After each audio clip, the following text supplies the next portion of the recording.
Good morning student, we are first year business study. Business study में आपका जो topic चल रहा था वो चल रहा था सामान्य सिद्धांत, और शायद मुझे पता है कि ये आपका पार्ट 4 चल रहा था।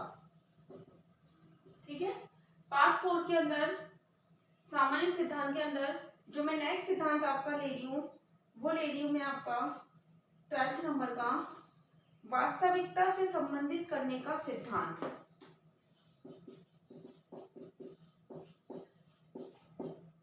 वास्तविकता से संबंधित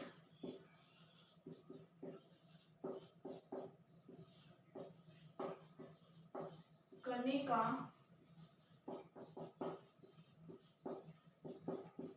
सिद्धांत। वास्तविकता मीन्स व्यवहारिकता, जो हमारे दैनिक जीवन में उपयोग की जाती है।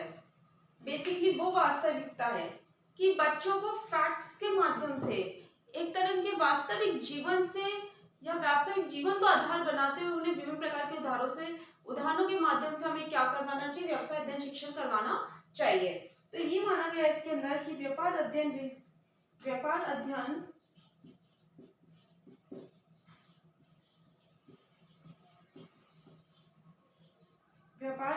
व्यापार का विज्ञान है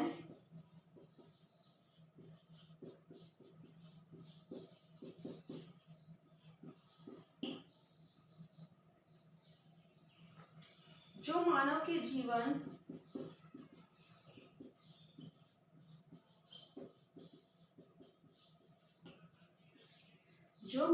जीवन एवं व्यवहार से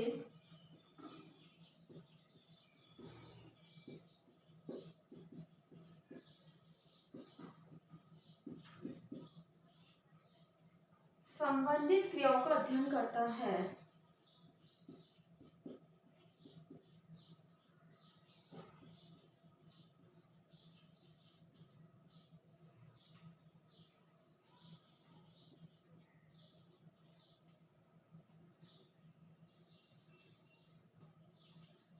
व्यापार अध्ययन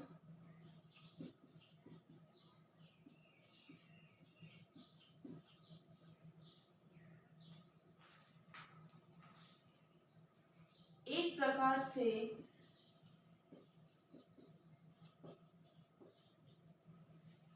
मानव के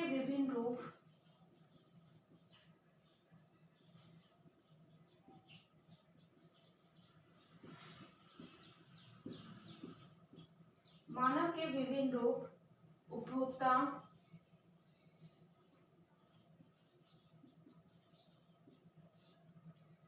उत्पादक, विवरणकर्ता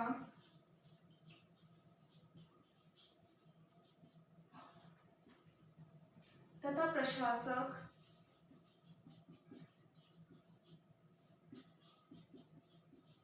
आदि मानव व्यवहार का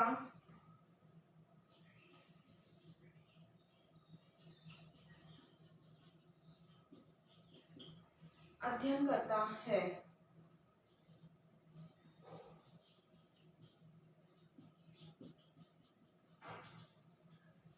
व्यापार अध्ययन व्यापार का विज्ञान है, ये अपन को पता ही है। इसके अंदर सारी की सारी बिजनेस से रिलेटेड सारी बातों को हम सीखते हैं, जो मानव के जीवन और व्यवहार से संबंधित क्रियाओं का क्या करता है, अध्ययन करता है।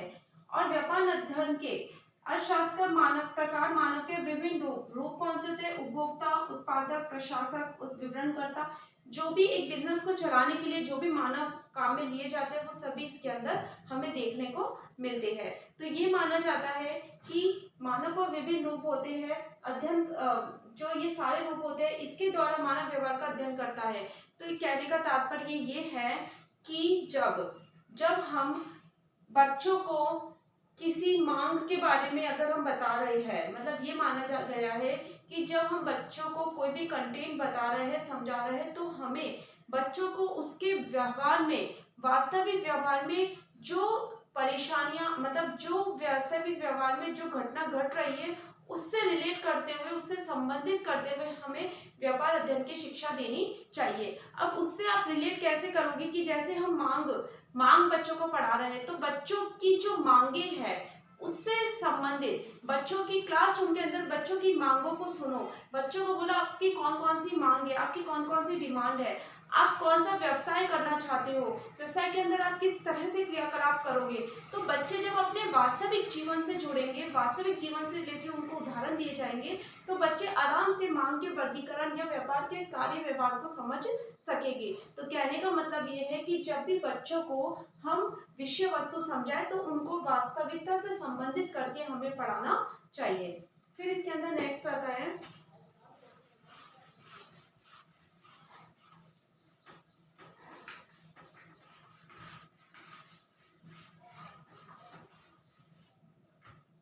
चयन का सिद्धांत।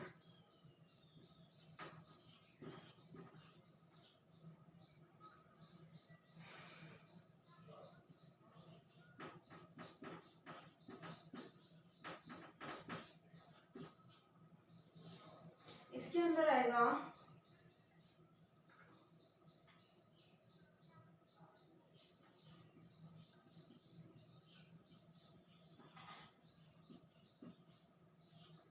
व्यापार अध्ययन विषय के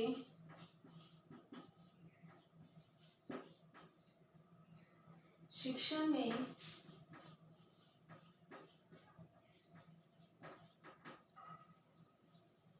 छात्रों की मानसिक परिपक्वता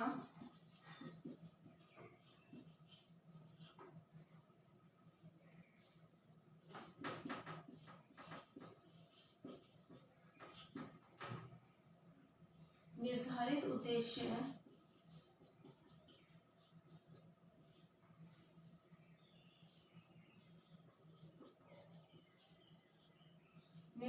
उद्देश्य कुशलता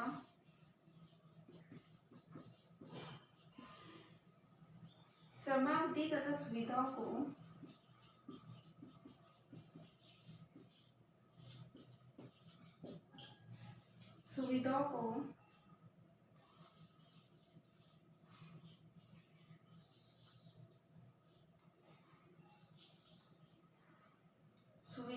ध्यान में रखकर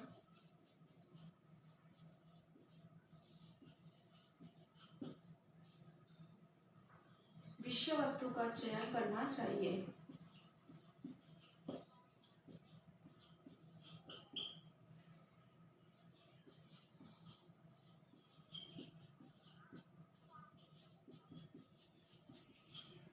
देखो चयन का सिद्धांत, व्यापार अध्ययन मिश्रण के शिक्षण में छात्रों की मानसिक परिपक्वता, निर्धारित उद्देश्य, कुशलता, समयावधि और सुविधाओं को ध्यान में रखकर ही विषय वस्तु का चयन करना चाहिए। प्राथमिक स्तर पे जो भी हम पाठ्यक्रम होते हैं उनकी उपयोगिता आवश्यकताओं को प्राथमिकता देनी चाहिए, फैक्ट है। लेकिन ये माना जाता है कि जो हमारा पाठ्य वस्तु और ये पाठ्यक्रम होता है वो पहले से निर्धारित होता है और उसमें चेंजेस करना बहुत टिपिकल होता है क्योंकि वो पहले से निर्धारित किया गया है। अब बात आती है जब वो पहले से निर्धारित किया गया है लेकिन समय के अनुसार या बच्चों के लेवल के अनुसार, बच्चों की स्तरीय योग्यताओं के अनुसार हम समय पड़ने पर उसमें कुछ चेंजेस, उसमें कुछ परिवर्तन कर सकते हैं। और जो हम परिवर्तन करेंगे वो किसके बिहाफ पे होगा, एक तरह से बच्चों की मानसिक परिपक्वता, उद्देश्य, कुशलता और समाप्ति के आधार पे होगा। मतलब यदि हमें शिक्षण के उद्देश्य को पूरा करना है तो हमें पाठ्य वस्तु के चयन का सिद्धांत की आवश्यकता पड़ती है। मतलब पाठ्य वस्तु के चयन का सिद्धांत का हमें उपयोग करना पड़ेगा। कैसे करना पड़ेगा कि हम परिवर्तन करने पर, सुचारू रूप से चेंजेस होने पर हम उसमें परिवर्तन कर सकते हैं और परिवर्तन विभिन्न प्रकार के विषयों के माध्यम से, मतलब उसके अंदर हम विभिन्न प्रकार के विषयों को रख सकते हैं, विभिन्न प्रकार के विषयों को क्या कर सकते हैं, उसमें परिवर्तन कर सकते हैं और अपने उद्देश्यों की प्राप्ति कर सकते हैं। क्योंकि शिक्षा के उद्देश्य विभिन्न प्रकार के विषयों से ही क्या मिलते हैं, प्राप्त होते हैं। तो समय पड़ने पर हमें चयन का सिद्धांत भी अपनाना होता है। तो यही क्या था, चयन का सिद्धांत। फिर आता है नेक्स्ट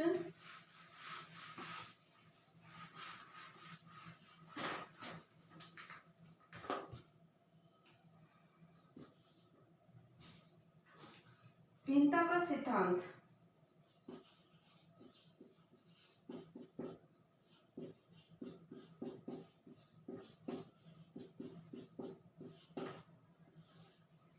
भिन्नता का सिद्धांत। विभिन्न प्रकार के कक्षों में विभिन्न प्रकार के और विभिन्न कैटेगरी के और मतलब छात्र देखने को मिलते हैं।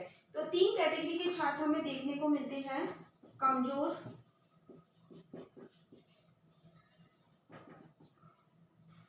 औसत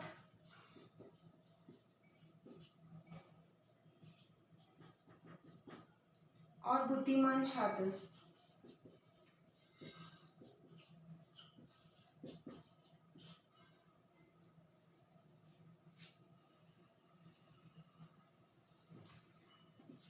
और ये जो छात्र होते हैं, जो बुद्धिमान छात्र होते हैं, वे हैं पूर्व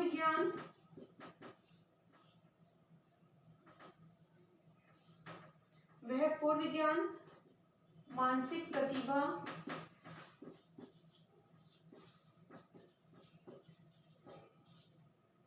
प्रतिभा, चारित्रिक गुण।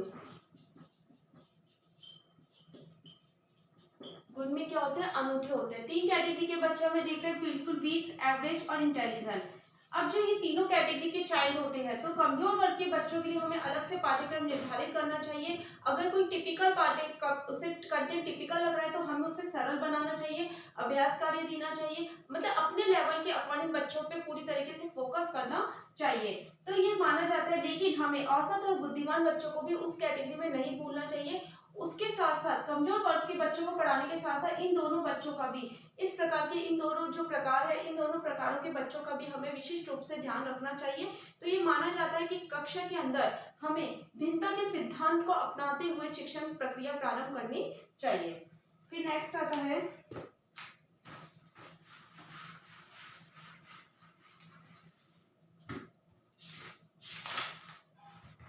मनोरंजन का सिद्धांत।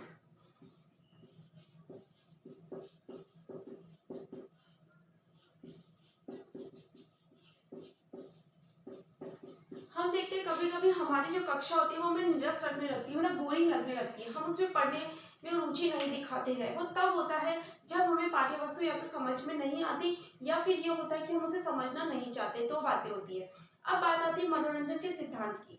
तो मनोरंजन का सिद्धांत, मनोरंजन मतलब ये नहीं क्लासरूम में हम मनोरंजन, बच्चों को बीच बीच में मनोरंजन करवाना चाहिए। मतलब ये नहीं कि आप बातें कर रहे हो बच्चों के साथ या फिर बच्चों को खेल खिला रहे हो या फिर बच्चों को वो कंटेंट ही नहीं पढ़ा रहे हो। मनोरंजन मतलब ये नहीं होता। मनोरंजन मतलब ये होता है कि जो आप कंटेंट पढ़ा रहे हो तो आप उसके अंदर एक ऐसे उदाहरण, बच्चों के वास्तविक जीवन के उदाहरण, घटनाएं, कहानियां, कथन, इस प्रकार के बच्चे मतलब बताओ कि बच्चों को क्या करें, बच्चों को आनंद की अनुभूति हो। बच्चे को जैसे कोई घटना है तो बच्चों से उस घटना को पूछो कि क्या हुआ था आपके साथ, और उसको इससे संबंधित करो आपके कंटेंट से, तो बच्चों को वो इजी वे में समझ में भी आने लगेगी और बच्चे क्या होंगे, बच्चे उसके लिए आकर्षित भी होगी। तो हमें शिक्षण के समय मनोरंजन के सिद्धांत को भी अपनाना चाहिए। ये आपके सारे के सारे क्या हो गए, व्यवसाय अध्ययन के सिद्धांत फिनिश हो गए।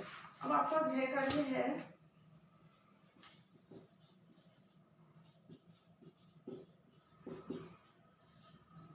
व्यवसाय अध्ययन शिक्षण के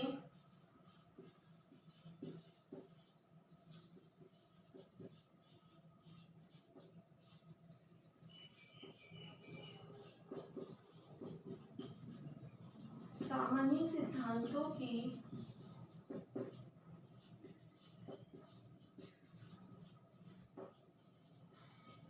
विवेचना कीजिए। व्यवसाय अध्ययन शिक्षण के सामान्य सिद्धांतों की विवेचना कीजिए। घर पे रहिए, सुरक्षित रहिए। Thank you.